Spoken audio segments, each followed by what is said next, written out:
আসসালামু আলাইকুম। SAE job ড্রিমার্সে তোমাদের সবাইকে স্বাগতম। আমি আব্দুল্লাহ বিন মাজ।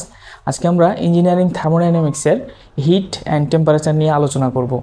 আমরা পর্যায়ক্রমিকভাবে প্রত্যেকটা সাবজেক্টের অধ্যায়ভিত্তিকভাবে ভিডিও আপলোড করার চেষ্টা করব ইনশাল্লাহ। তারই ধারাবাহিকতায় আজকে আমাদের প্রথম ক্লাস। আমি এর আগে স্লাইড ভিডিও বানিয়েছি ইঞ্জিনিয়ারিং থার্মোডাইনামিক্সের, কিন্তু আমার কাছে মনে হয়েছে আসলে লাইভ ভিডিও বানানো খুবই প্রয়োজনীয়, তো তার জন্য বানানোর চেষ্টা করলাম। আজকে আমরা ইঞ্জিনিয়ারিং থার্মোডাইনামিক্সের হিট অ্যান্ড টেম্পারেচার নিয়ে আলোচনা করব। এটা চাকরি পরীক্ষার্থীদের জন্য শুধু না, যারা হচ্ছে ডিপ্লোমা ইন ইঞ্জিনিয়ারিংয়ে ডিপার্টমেন্টাল সাবজেক্ট হিসাবে ইঞ্জিনিয়ারিং থার্মোডাইনামিক্সে তাদের এটা হেল্পফুল হবে। সাথে সাথে চাকরি পরীক্ষায় হিট অ্যান্ড টেম্পারেচার থেকে প্রশ্ন হয় এমনটি না, তবে এই বিষয়গুলা তোমার পরবর্তীতে পুরা ইঞ্জিনিয়ারিং থার্মোডাইনামিক্সে কাজে লাগবে। এখানকার বেসিকটা নিয়ে গেলে পুরো থার্মোডাইনামিক্স তুমি সহজেই আয়ত্ত করতে পারবা। এটাই তোমাদের বলতে পারো যে থার্মোডাইনামিক্সের একটা ফাউন্ডেশন, ইভেন ইঞ্জিনিয়ারিংয়ের একটা গুরুত্বপূর্ণ একটা পার্ট হচ্ছে হিট অ্যান্ড টেম্পারেচার। তো চলো আমরা শুরু করি। আমি দেখো এখানে কিছু প্যারামিটার লিখে দিয়েছি। প্যারামিটার আমি বলবো না, হিট অ্যান্ড টেম্পারেচারের মৌলিক যে বিষয়গুলো আমি ওখানে লেখার চেষ্টা করেছি। আমি লিখেছি প্রথমে তাপ। তাপটা কি আমরা সবাই জানি, তারপরেও বলি যে তাপ হচ্ছে এক প্রকার শক্তি যা কী করে ঠান্ডা ও গরমের অনুভূতি জন্মায়। এটা বলতে আমরা তাপ বুঝি। দেখো এখানে আমি একটা পাত্রে কিছু পানি রাখছি, তার নিচে একটা মোমবাতির মাধ্যমে এখানে আমি হিট দিচ্ছি। হিট দেওয়ার ফলে কি হচ্ছে দেখো, কিছুটা এখানে থেকে বাষ্পীভূত হচ্ছে, ইভাপোরেশন হচ্ছে, তাই না? তো বাষ্পীভূত হওয়ার কারণে কি হচ্ছে, কিছুটা কিন্তু উড়ে যাচ্ছে। তা আলটিমেটলি তাপ কি হচ্ছে বলতো, এই যে তাপ দিচ্ছি, তাপ দেওয়ার ফলে কিন্তু দেখো এখানে তোমার কি বলবো, এই পানিটা ইভাপোরেশন হয়ে উড়ে যাচ্ছে। তো এ থেকে বোঝা গেল যে তাপ দেওয়ার ফলে কিছুটা কাজ কিন্তু সম্পাদিত হয়, ঠিক আছে? অর্থাৎ তাপ এক প্রকার শক্তি, তাকে কিন্তু তোমার একটা অবস্থা থেকে আরেকটা অবস্থানে ট্রান্সফরমেশনও করা যায় আর কি। হ্যাঁ, যে তোমার হচ্ছে এটা বলতে পারো যে অন কাইন্ড অফ শক্তির একটা রূপও। এবং তাপ কি করতে পারে বলো তো, তাপমাত্রার কিন্তু পরিবর্তন করতে পারে। ধরো এইখানকার যে পানিটা ছিল, এই পানির মনে করো তাপমাত্রা যখন প্রাথমিকভাবে আমি পানিটা রাখি, তখন এই পানির তাপমাত্রা ছিল মনে করো 20 ডিগ্রি সেলসিয়াস। তো যখন তাপ দেওয়া শুরু করে দিলাম ক্যান্ডেলের মাধ্যমে, তখন তাপ দেওয়ার ফলে কি হয়েছে বলো তো, এখানে তাপমাত্রা কিন্তু হয়ে গেছে সাপোজ মনে করো 100 ডিগ্রি সেলসিয়াস, ফুটতে শুরু করছে বা ইভাপোরেশন হওয়া শুরু করছে। তো এখান থেকে বোঝা গেল যে আমার তাপ দিলে কি হয়, তাপমাত্রা কিন্তু পরিবর্তন হয়। এটা ছিল আমাদের তাপ। আচ্ছা, এরপর হচ্ছে তাপের একক। তো তাপের একক কি কি? তাপের একক দেখো, তোমরা জানো যে তাপের একক বেশ কিছু স্কেল আছে, সেই স্কেলগুলোতে আমরা নির্ধারণ করব। প্রথমে যদি আমি বলি তোমার বিভিন্ন ইউনিট আছে, স্কেল না, তোমার ইউনিটে যদি আমি বলি, প্রথমে মনে করো আমি এখানে লিখলাম যে সিজিএস, এরপরে এমকেএস বা এসআই, তারপরে এপিএস, এই তিনটা লিখলাম মনে করো। তো সিজিএস পদ্ধতিতে তাপের একক কী বলো তো? সিজিএস পদ্ধতিতে তাপের একক হচ্ছে ক্যালোরি। এমকেএস পদ্ধতিতে তাপের একক কী বলো তো?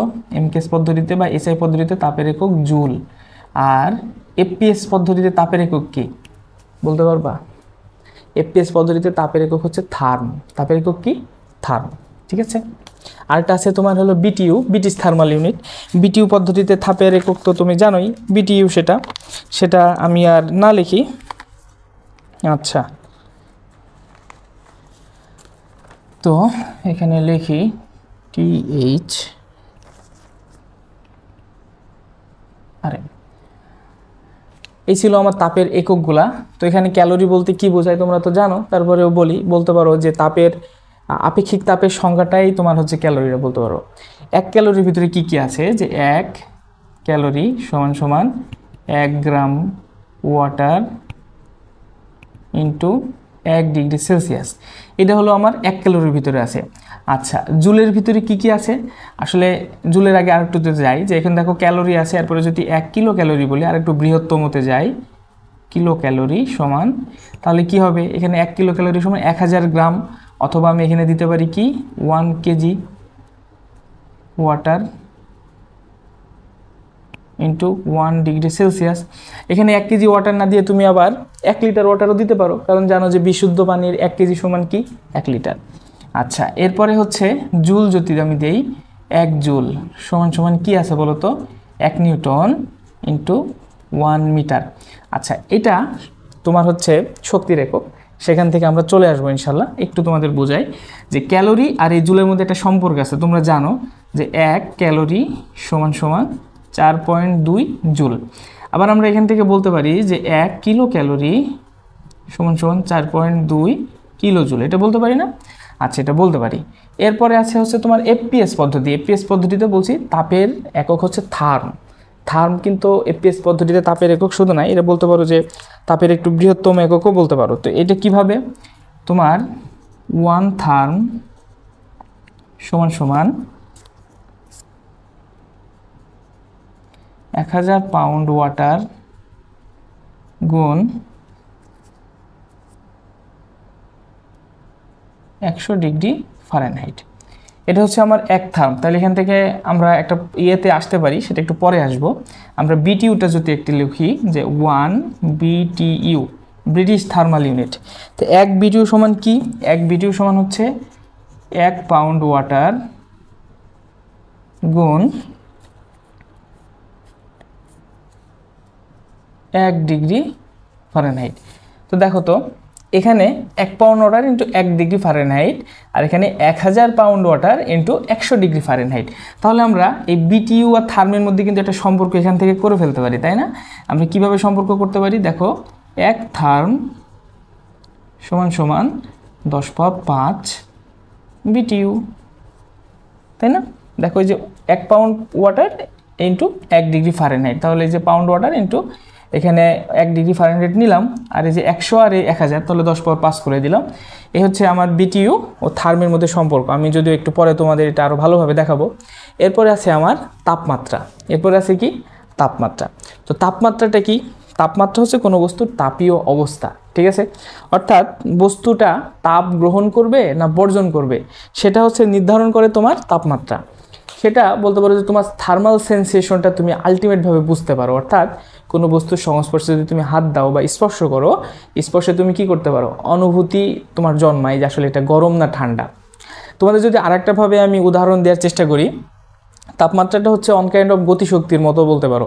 অর্থাৎ একটা পদার্থের ভিতরে মনে করো একটা পদার্থ অনেকগুলা ক্ষুদ্র ক্ষুদ্র পার্টিকেল দিয়ে গঠিত।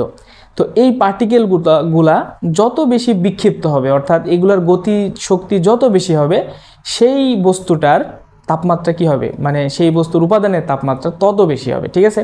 অর্থাৎ উপাদানের আপেক্ষিক গতি যত বেশি হবে, তার কি হবে? তাপমাত্রা কিন্তু বেশি হবে। অর্থাৎ একটা বস্তু মনে করো, সাপোজ আমি এখানে যদি একটু ড্র করার চেষ্টা করি, দেখো এখানে একটা বস্তু আছে মনে করো, এই বস্তুর ভিতরে অসংখ্য কণা আছে।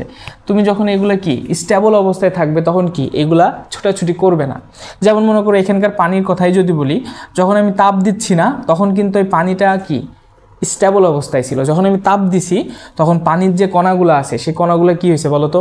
ইন্টারমলিকুলার অ্যাট্রাকশন তাদের কি হয়েছে? তখন কিন্তু কণাগুলো আরও বিক্ষিপ্ত হয়ে গেছে, ছড়াই ছিটাই গেছে। ছড়াই ছিটারে যাওয়ার কারণে দেখো আস্তে আস্তে কিন্তু ইভাপোরেশন শুরু হয়ে গেছে। মানে বোঝা গেল এর কণাগুলা কি হতে লাগছে? বিক্ষিপ্তভাবে ছোটাছুটি করতে লাগছে, এই জন্য তাপমাত্রাও বাড়ছে। আচ্ছা, তাপমাত্রার একক সমূহ কি কি?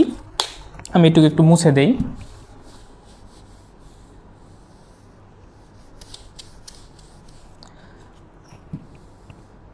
দেখো সিজিএস আছে, এমকেএস আছে, এফপিএস আছে। তো আমি আসলে তোমাদের যদি বলি সিজিএসে আসলে আমরা এটা ডিগ্রি সেলসিয়াস আছে, সেলসিয়াস স্কেলে আসলে সিজিএস না দেওয়াই ভালো। আমি এই যে এই পাশে দিয়ে দিছি, দেখো তোমাদের এখানে আমি 3টা স্কেল দেখানোর চেষ্টা করছি। একটা হচ্ছে Fahrenheit scale, Celsius scale, Kelvin scale. তোমার কেলভিন স্কেলের তাপমাত্রার একক কি? Degree kelvin. সেলসিয়াস স্কেলে তাপমাত্রার একক কি? Degree Celsius. ফারেনহাইট স্কেলের তাপমাত্রার একক কি? Degree Fahrenheit. তো সেটা যদি এখানে লিখি, দেখো degree Celsius, degree Fahrenheit, degree Kelvin, এই হলো আমার তাপমাত্রার একক সমূহ, ঠিক আছে? আচ্ছা, এরপরে আছে পরম তাপমাত্রা। পরম তাপমাত্রাটা কি?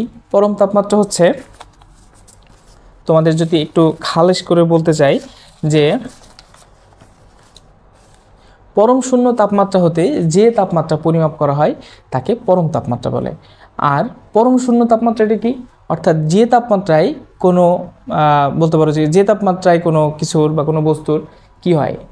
ভর ও আয়তন শূন্য, তোমার হচ্ছে চাপ ও আয়তন শূন্য হয়। অর্থাৎ যার নিচে কি আর কোনো আয়তন থাকতে পারে না, তাহলে কি নেগেটিভ হবে। যার নিচে আর কোনো তাপমাত্রা থাকতে পারে না, তাকে পরম শূন্য তাপমাত্রা বলে। আচ্ছা, এরপরে আছে দেখো, আচ্ছা তাপমাত্রার পরম স্কেল। তাপমাত্রার পরম স্কেলের ব্যাপারটা কি ভাইয়া, তোমাদের যদি একটু বোঝাই। আমরা আমাদের ব্যবহারিক যে স্কেলগুলো আছে, দেখো এখানে আমি যে 3টা স্কেল লিখছি, ফারেনহাইট, সেলসিয়াস, কেলভিন, আমি 3টে স্কেল লিখছি এখানে। তো এর ভিতরে তোমাদের যদি আমি বলি সেলসিয়াস, ফারেনহাইট, রোমার, আরও কয়েকটি স্কেল তোমাদের বলবো, রোমার আছে, র্যাঙ্কিন আছে।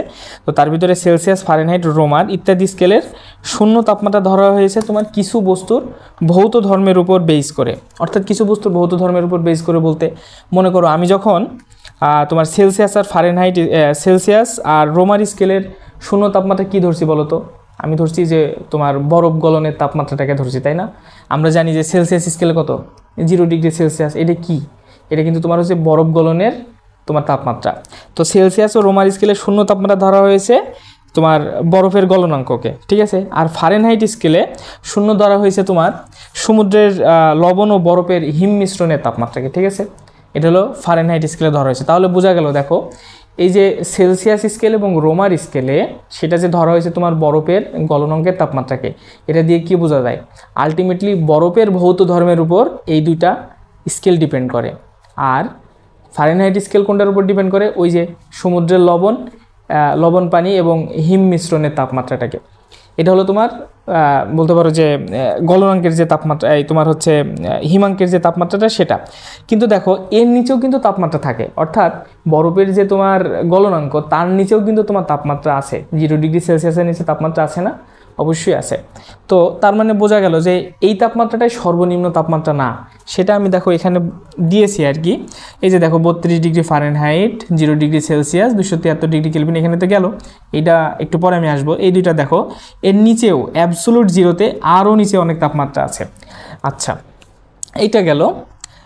তার মানে বোঝা গেল কি যে এই যে তোমার স্কেলগুলা, এইগুলা হচ্ছে ওই বস্তুগুলার যে বলতে পারো যে তাপমাত্রা পরিমাপ করা হয় বস্তুর আপেক্ষিক তাপমাত্রা। অর্থাৎ কোনো বস্তুর তাপমাত্রা যদি আমি সেলসিয়াস স্কেলে, ফারেনহাইট স্কেলে, রোমার স্কেলে পরিমাপ করি, সেটা কিন্তু তার আপেক্ষিক তাপমাত্রা বলতে পারো। সেই বস্তুর উপাদানের সাপেক্ষে আপেক্ষিক তাপমাত্রা, সেটা বলতে পারো যে একবারে রিয়েল অ্যাকচুয়াল তাপমাত্রা না। আচ্ছা, এরপরে যখন আমি যাব তাপমাত্রার পরম স্কেল, এই যে তাপমাত্রার স্কেল তো বললাম, এরপরে পরম স্কেল, তাপমাত্রা স্কেল বলবো, পরম স্কেলটা বলার পরে। আচ্ছা, পরম স্কেলটা কি? ওই যে স্কেল তোমার একটু বললাম যে এই স্কেলগুলো বাদে, অর্থাৎ যে স্কেলে কি ওই পরম শূন্যকে বেস ধরে হিসাব করা হয়, সেগুলো হচ্ছে পরম স্কেল। এটা হচ্ছে তোমার চার্লসের সূত্র থেকে ধারণা পাওয়া যায়। অর্থাৎ যে তাপমাত্রায় কোনো গ্যাসের আয়তন চাপ শূন্য হয়, এর নিচে মহাবিশ্বে কোনো তাপ থাকতে পারে না, যেমন কেলভিন স্কেল ও র্যাঙ্কিন স্কেল। কেলভিন স্কেল ও র্যাঙ্কিন স্কেল। আমরা তোমার হচ্ছে কেলভিন স্কেলে কত ধরি? 0 ডিগ্রি কেলভিন, যেটা হচ্ছে সেলসিয়াস স্কেলে -273 ডিগ্রি সেলসিয়াস। আচ্ছা, এরপরে তাপমাত্রা স্কেল। তো তাপমাত্রা স্কেল তো আমরা জানি, মোটামুটিভাবে জানি না? আমরা তাপমাত্রা স্কেলগুলো সবগুলাই মোটামুটি জানি। সেলসিয়াস, এই যে এখানে যেমন দেখো দেওয়া আছে, এই যে 3টা, এখানে 3টা দিছি, ফারেনহাইট, সেলসিয়াস, কেলভিন। এই 3টা তাপমাত্রা স্কেলের দেখো আমি পয়েন্ট যেগুলো দিছি, এই যে বয়েলিং পয়েন্ট একটা আছে, ফ্রিজিং পয়েন্ট একটা আছে, অ্যাবসোলুট জিরো একটা আছে। তো এই যে বয়েলিং পয়েন্ট যেটা, এটাকে বলা হয় ঊর্ধ্ব স্থিরাঙ্ক। এটাকে কি বলা হয় ভাইয়া? এটাকে বলা হয় ঊর্ধ্ব স্থিরাঙ্ক। আর ফ্রিজিং পয়েন্ট যেটা আছে, এটাকে বলা হয় নিম্ন স্থিরাঙ্ক, ঠিক আছে? নিম্ন স্থিরাঙ্ক। তো আমরা এই যে তাপমাত্রা যে স্কেলগুলো আছে, যে কয়টা স্কেল আছে, তাদের ভিতরে আমরা একটা সম্পর্ক স্থাপন করতে পারি। অর্থাৎ আমাদের একটা সূত্র আছে, সেই সূত্র যদি আমি একটু তোমাদের লিখে দেখাই, যে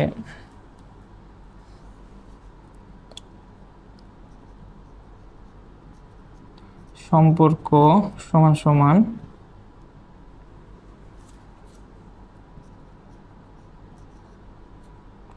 পাঠ মাইনাস নিম্ন স্থিরাঙ্ক বাই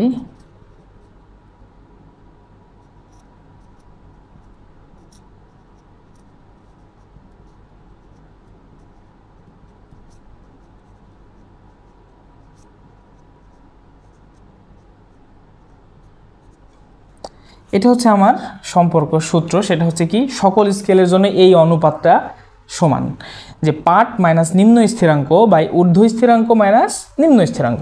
তাহলে আমি যদি এইখানের দিকে একটু তাকাই, দেখো ফারেনহাইট স্কেলের পার্ট আমি ধরলাম, মনে করো এখানে আছে, সাপোজ পার্ট মনে করো মানে ফারেনহাইট স্কেলের এফ ধরলাম, তাহলে আমি ফারেনহাইট স্কেলের জন্য কি লিখতে পারি? ফারেনহাইট স্কেলের জন্য মনে করো এখানে যদি আমি লিখি যে এফ পার্ট মাইনাস কি বলছে নিম্ন স্থিরাঙ্ক, নিম্ন স্থিরাঙ্ক কত 32 degree Fahrenheit minus 32 divide by ঊর্ধ্ব স্থিরাঙ্ক মাইনাস নিম্ন স্থিরাঙ্ক, ঊর্ধ্ব স্থিরাঙ্ক কত 212 degree Fahrenheit minus 32 degree Fahrenheit. এরপরে আমরা কি লিখতে পারি সেলসিয়াস স্কেলের জন্য পার্ট ধরো আমি সি ধরলাম, পার্টের মানটা পার্ট মাইনাস নিম্ন স্থিরাঙ্ক হচ্ছে 0, ঊর্ধ্ব স্থিরাঙ্ক কত, ঊর্ধ্ব স্থিরাঙ্ক হচ্ছে 100 মাইনাস 0।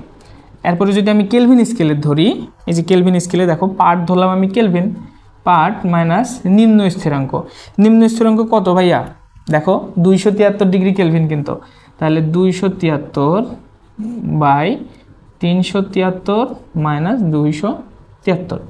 আমাদের এই তিনটা তোমার হচ্ছে ধরলেই হয়, কিন্তু আরও কয়েকটা আছে, আমি যদি তোমাদের লিখে দেখাই রোমার আর র্যাঙ্কিন।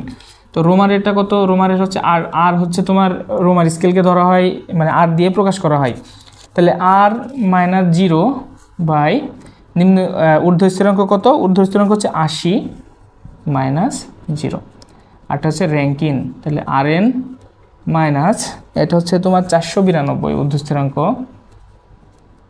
By 672 minus 492। আচ্ছা এই ছিল আমার, এখানে দেখো আমি 5টা স্কেল লিখছি, Fahrenheit scale, Celsius scale, Kelvin scale, Reaumur, Rankine. এই যে 5টা স্কেলের ভিতরে এই হচ্ছে আন্তঃসম্পর্ক বলতে পারো, তাপমাত্রার যে স্কেল। এখন যা শুধু এগুলো যদি আমরা একটু হিসাব করি বা দাও, এগুলা যা শুধু বিয়োগ করে দিবা, বিয়োগ করে দিয়ে বইয়ে তোমাদের আছে দেখে নিতে পারো, বিয়োগ করে দিয়ে এটাকে এই প্রত্যেকটাকে 20 দিয়ে ভাগ করে দিবা, তাহলে এখানে যেটা হবে f মাইনাস 32 ভাগ 9 সমান সমান c/5 সমান সমান k মাইনাস 273 বাই 5 সমান সমান r ভাগ 4 সমান সমান rn মাইনাস 492 বাই 9। আচ্ছা এটা হচ্ছে আমাদের আসবে, এটা হচ্ছে আমাদের আসবে। তোমরা এটা যা শুধু কী করবা, বিয়োগটা করে ফেলবা, বিয়োগ করে 20 দিয়ে ভাগ দিয়ে দেবা, তাহলে দেখবে এটা আসবে। এখন আমরা যে কোনো স্কেল থেকে যে কোনো স্কেলে যেতে পারবো না ভাইয়া? দেখো এখানে যদি আমাকে যদি মনে করো তোমাদের পলিটেকনিকেও থাকতে পারে, চাকরি পরীক্ষায় দেয় না, তবে মনে করো যদি কখনো ইউনিট কনভার্সনের প্রয়োজন হয় তখন যে এক ইউনিট থেকে আরেক ইউনিটে যাব, তো দেখো আমার যদি বলে যে ফারেনহাইটে মান দেওয়া আছে সেলসিয়াস স্কেলে কত হবে ভাইয়া, তাহলে কোন দুইটা, এই দুইটা আমি যদি ইউজ করি যে f মাইনাস 32/9 সমান c/5। আবার দেখো যদি বলে সেলসিয়াস স্কেলে এত, তাহলে রোমার স্কেলে কত, তাহলে c/5 সমান r ভাগ 4, এগুলো আমরা ইউজ করতে পারি। এটা হলো আমাদের তোমার তাপমাত্রার যে স্কেলগুলো আছে সেগুলোর ভিতর সম্পর্ক। আরেকটা ইস্যু আছে, দেখো এই যে এখানে ঊর্ধ্ব স্থিরাঙ্ক মাইনাস নিম্ন স্থিরাঙ্ক, এটাকে কি বলা হয় ভাইয়া তোমরা কি জানো? এটাকে বলা হয় তাপমাত্রার মৌলিক ব্যবধান। এটাকে কি বলা হয়? দেখো এই যে এখান থেকে এই পর্যন্ত এটাই হচ্ছে তাপমাত্রার মৌলিক ব্যবধান। এই তাপমাত্রার মৌলিক ব্যবধানটা কোনটা? ঊর্ধ্ব স্থিরাঙ্ক মাইনাস নিম্ন স্থিরাঙ্ক। তো ধরো আমি যদি তোমার বলি যে সেলসিয়াস স্কেল এবং ফারেনহাইট স্কেল, এই দুটো স্কেলের ক্ষেত্রে যদি বলি যে বলো তো এই দুটার মৌলিক ব্যবধান কত, সেলসিয়াস স্কেল ও ফারেনহাইট স্কেলের।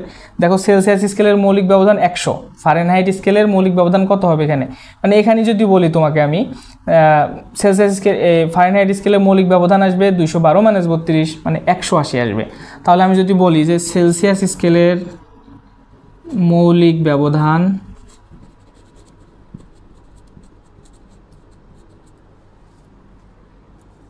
একশো হলে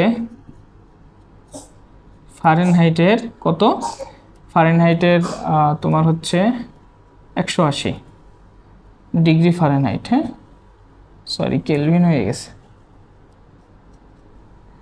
অতএব সেলসিয়াস স্কেলের মৌলিক ব্যবধান 1 ডিগ্রি সেলসিয়াস হলে ফারেনহাইট স্কেলে কত হবে ভাইয়া?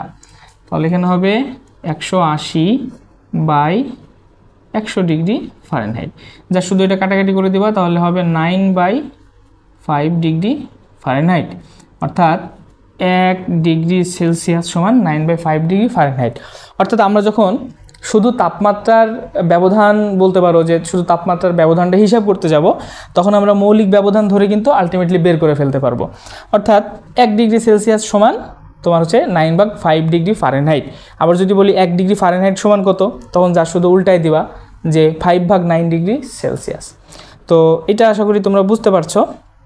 এই ছিল আমার তাপমাত্রার বিভিন্ন স্কেলের মধ্যে সম্পর্ক, পরম স্কেলতে বললাম। এরপরে আছে হলো ত্রৈধবিন্দু। জানো ত্রৈধবিন্দুটা হচ্ছে ট্রিপল পয়েন্ট যদি বলো তোমরা, অর্থাৎ যে পয়েন্টে তোমার পানি, বাষ্প এবং বরফ অর্থাৎ আইস, ওয়াটার, স্টিম একই ফেজে সহাবস্থান করে, সেটাকে বলা হয় ত্রৈধবিন্দু।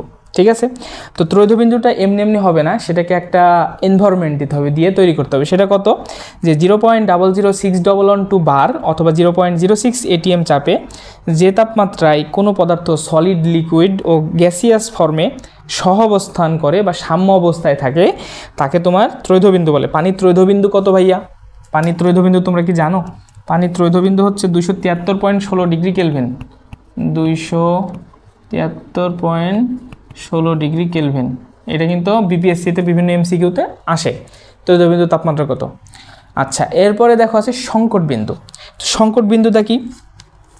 সংকট বিন্দুটা আর একটু বলতে পারো যে বা ক্রিটিক্যাল পয়েন্ট। সংকট বিন্দু বা ক্রিটিক্যাল পয়েন্ট যেটা আমরা বলি, এটা তোমাদের একটু বুঝতে হলে তোমরা অবশ্যই বাংলাদেশে যে সুপার ক্রিটিক্যাল বা ক্রিটিক্যাল থার্মাল পাওয়ার প্ল্যান্টগুলো আছে, এইগুলোর নাম শুনছো না?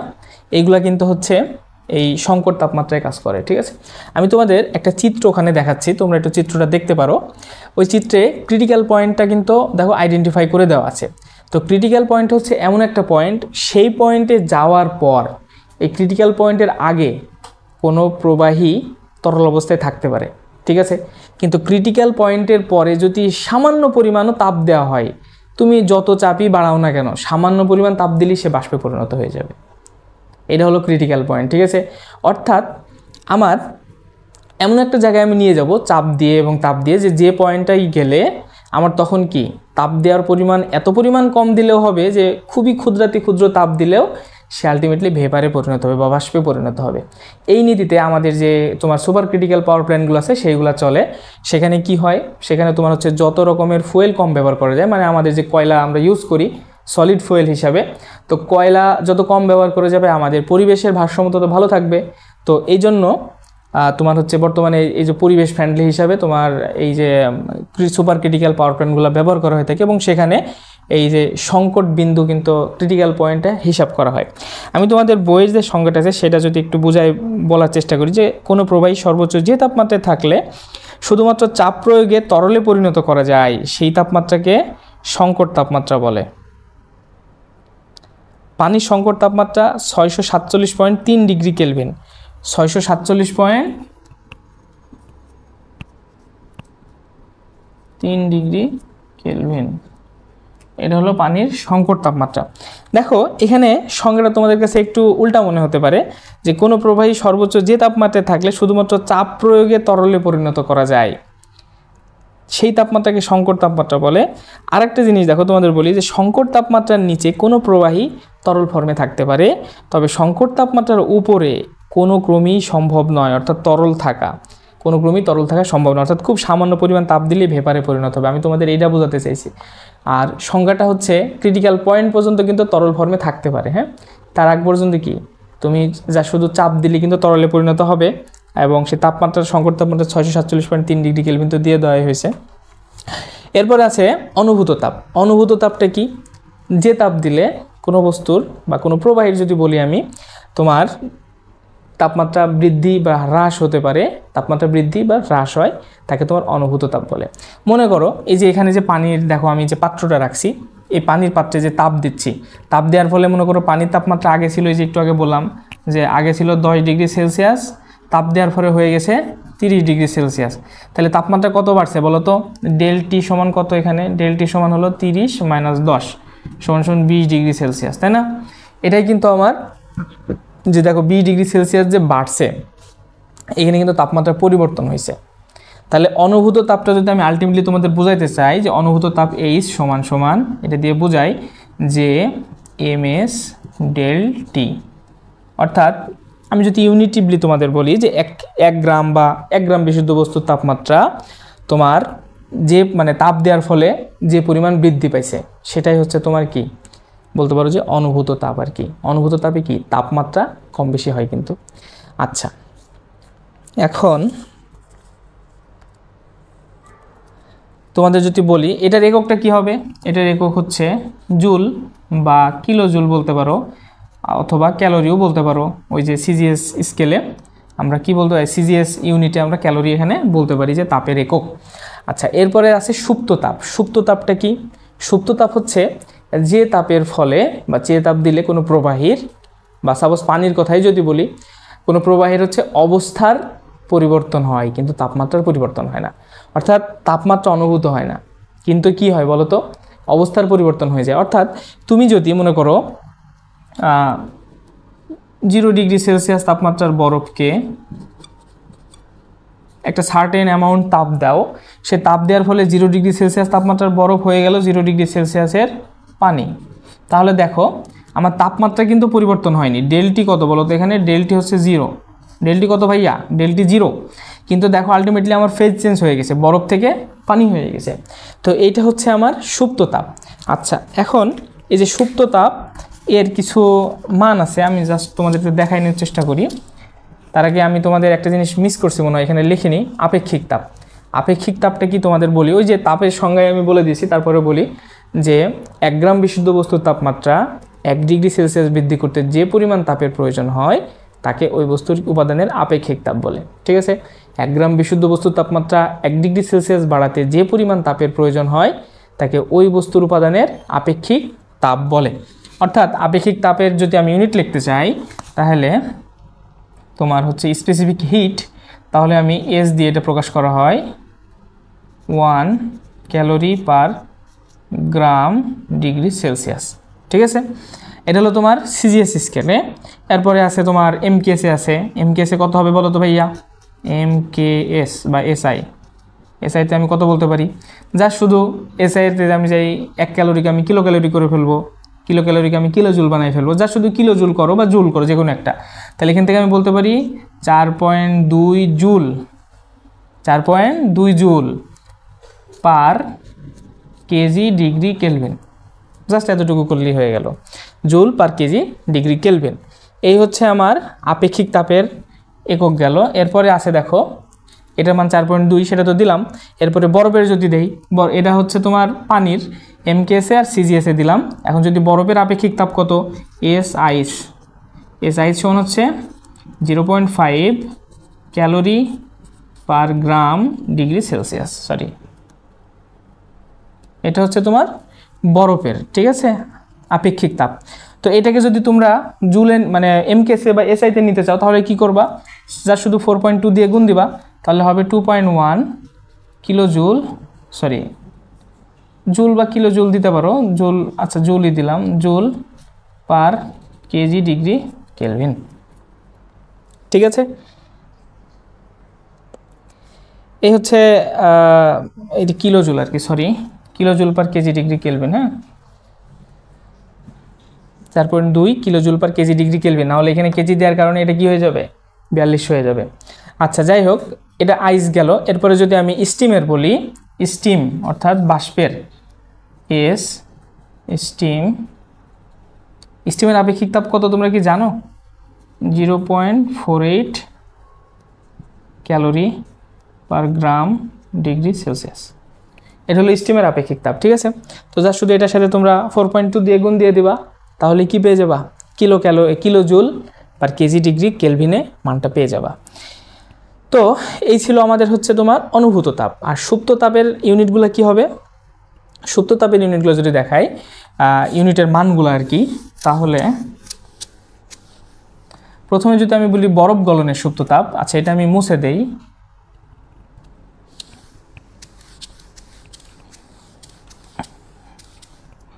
যদি আমি প্রথমে বলি বরফ গলনের সুপ্ত তাপ, এল দ্বারা লেটেন্ট হিট, হ্যাঁ এল দ্বারা প্রকাশ করি, সিজিএস হচ্ছে 80 ক্যালোরি পার গ্রাম। এটা হলো তোমার সিজিএস ইউনিটে। তারপরে এমকেএস বা এসআইতে হচ্ছে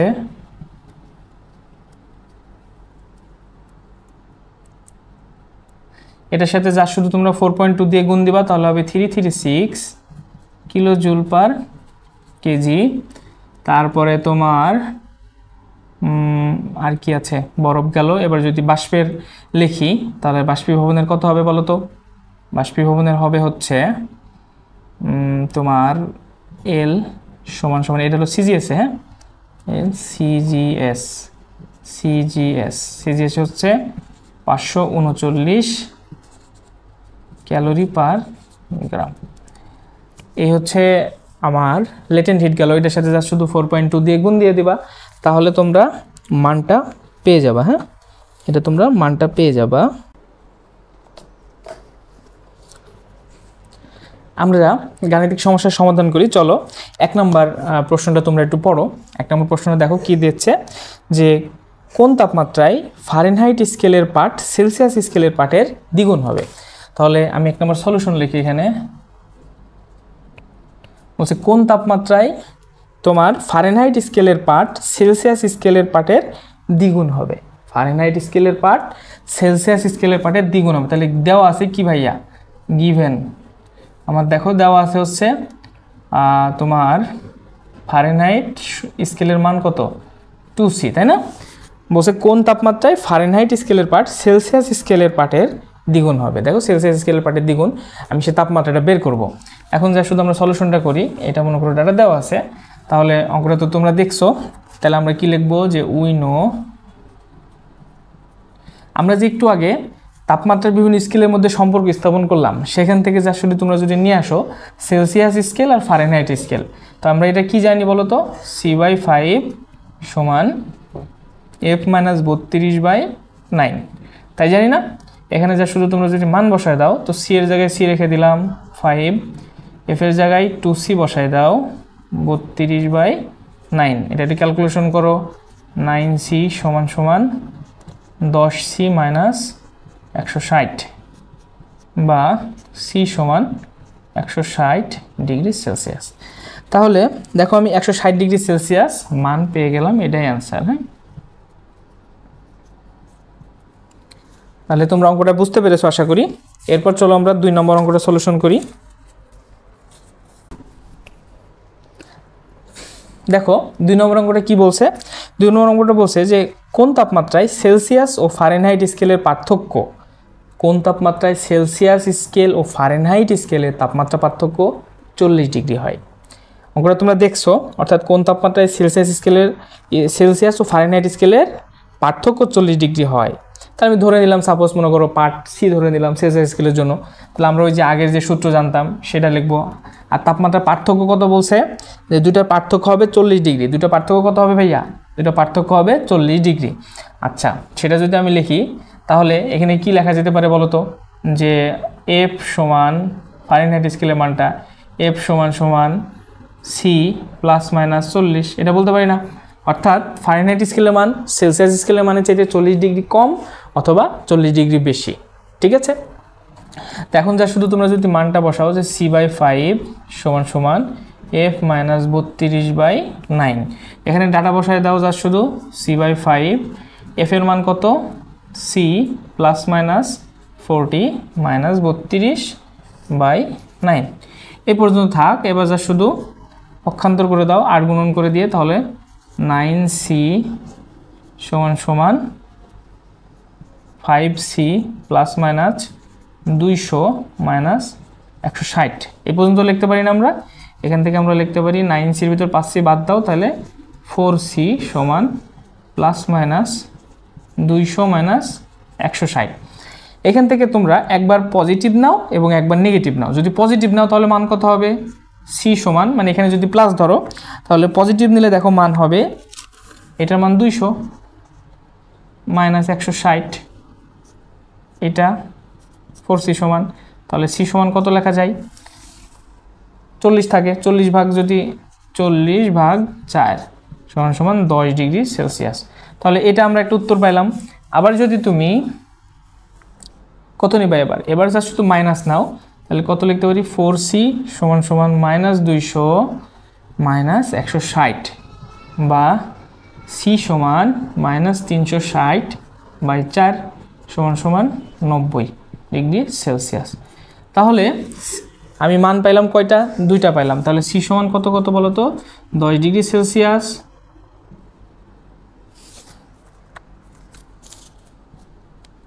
আরটা কত? -90 ডিগ্রি সেলসিয়াস। এটা অ্যান্সার। হ্যাঁ, কোন তাপমাত্রায় সেলসিয়াস ও ফারেনহাইট স্কেলের তাপমাত্রা পার্থক্য 40 ডিগ্রি হয় সেটা এখানে দেখানো হলো, 10 ডিগ্রি সেলসিয়াস ও -90 ডিগ্রি সেলসিয়াস তাপমাত্রায়। আচ্ছা, এরপর চলো আমরা 3 নম্বর অঙ্কটা করে ফেলি। 3 নম্বর অঙ্কে দেখো কি বলছে যে তোমরা দেখতে পাচ্ছ যে -20 ডিগ্রি সেলসিয়াস তাপমাত্রার 80 কেজি বরফকে 25 ডিগ্রি সেলসিয়াস তাপমাত্রার পানিতে পরিণত করতে কত কিলোজুল তাপের প্রয়োজন হবে? তাহলে আমার কত আছে? -20 ডিগ্রি সেলসিয়াস তাপমাত্রার 80 কেজি বরফ, -20 ডিগ্রি সেলসিয়াস তাপমাত্রার 80 কেজি বরফ। তাহলে আমার দেওয়া আছে কি যে -20 ডিগ্রি সেলসিয়াসের 80 কেজি আইস। এটাকে কি বানাইতে হবে? এটাকে আমার বানাইতে হবে 25 ডিগ্রি সেলসিয়াস তাপমাত্রার পানি। আমি তোমাদের এই অঙ্কগুলো করাবো, একটা ফেজের মতো দেখাবো, ফেজের মতো দেখায় সহজেই তোমরা বুঝতে পারবা। দেখো এখানে যা শুধু তাপের যে ফেজগুলো চেঞ্জ হবে সেইগুলো দেই, তোমরা এভাবে ড্র করতে পারো।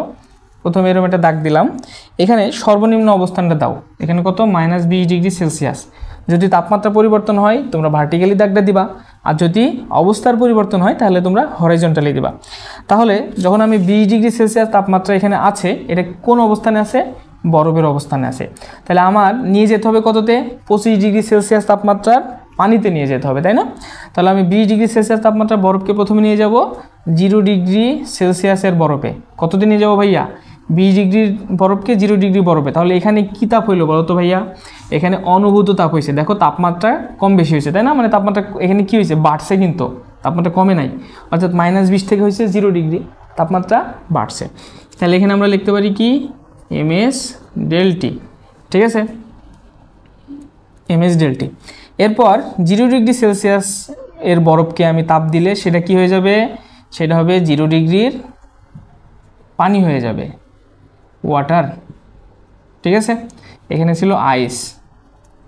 তো এইখানে দেখো আমার কি তাপমাত্রার কোনো পরিবর্তন হয়নি, যা শুধু অবস্থার পরিবর্তন হয়েছে। তাহলে এখানে কি হয়েছে? এখানে সুপ্ত তাপ গেছে, তাহলে এখানে ml দিয়ে দিলাম। ঠিক আছে, এরপরে এখান থেকে যখন আমার আবার তাপ দিতে শুরু করব তখন 0 ডিগ্রি সেলসিয়াস তাপমাত্রার পানি কততে পরিণত হবে? 25 ডিগ্রি পানি বানাইতে বলছে। তাহলে এখান থেকে একবারে তাপ দাও, এইখানে মনে করো 25 ডিগ্রি সেলসিয়াস ওয়াটার। তাহলে ভাইয়া এখানে কি হয়েছে বলো তো? এখানেও কিন্তু অনুভূত তাপ, অর্থাৎ ms ΔT। তাহলে আমার কয়টা ফেজ গেল? একটা, দুইটা, তিনটা। তাহলে এখানে যা শুরু তুমি লেখো যে এইচ মোট তাপের প্রয়োজন সমান ms ΔT plus ml plus ms ΔT। যা শুধু মানগুলো বসায় দাও। m এর মান কত দেওয়া আছে? m এর মান দেখো 80 কেজি দেওয়া আছে, তাহলে আমি 80 এখানে দিলাম। তারপরে s, এই যে দেখো এখানে কি আছে বলো তো? বরফ আছে। আমি সব কিছু mks ইউনিটে করবো। কোন ইউনিটে করবো ভাইয়া? mks এ। তাহলে বাইসাইতে, ঠিক আছে। এখানে s এর মান কত? 0.5। 0.5 কি বলো তো? 0.5 ক্যালোরি পার গ্রাম। এটাকে যদি জাস্ট তুমি 4.2 দিয়ে গুণ দাও তাহলে কত হবে? 2.1। 2.1 তোমার হচ্ছে জুল হবে, জুল পার গ্রাম হবে। এটাকে যদি তুমি জাস্ট শুধু নিচে আবার কেজি দিয়ে উপরে 1000 করে দাও তাহলে কি হবে? কিলো জুল পার কেজি হয়ে যাবে। তাহলে 2.1, তাহলে এখানে দিলাম হলো 2.1 ইন্টু ΔT এর মানটা কত? এটা হচ্ছে তোমার সূত্র হচ্ছে T2 - T1।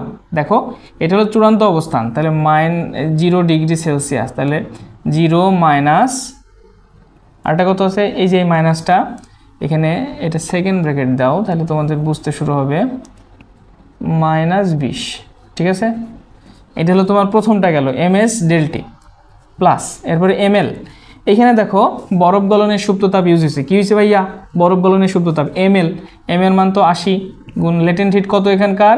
80 ক্যালোরি পার গ্রাম। সেটাকে যা শুধু 4.2 দিয়ে গুণ দাও তাহলে হয়ে যাবে কত?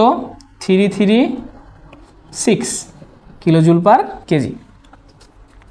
336 কিলোজুল পার কেজি।